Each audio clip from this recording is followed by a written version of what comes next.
In this guide, I'm going to show you how to fix Instagram music sticker in DMs not showing on iPhone.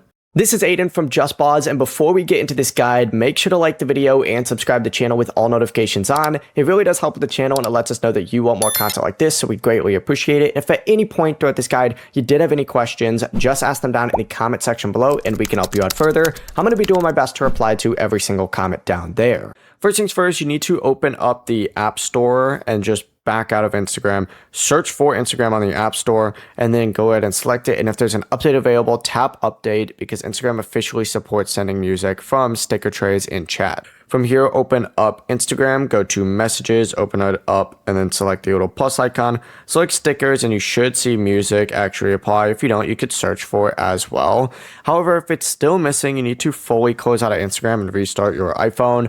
You could also log out of Instagram and sign back in. That usually works. And then of course, if Instagram is fully updated and it's still not appearing, the feature just may not currently be available for that account, region, or chat. And there's not a separate setting that you can just manually turn on to force it to appear. Before you do leave, make sure to like the video and subscribe to the channel with all notifications on. It really does help with the channel and it lets us know that you want more content like this. We'd greatly appreciate it. And if at any point throughout this guide you did have any questions, just ask them down in the comment section below and we can help you out further. I'm going to be doing my best to reply to every single comment down there. Peace.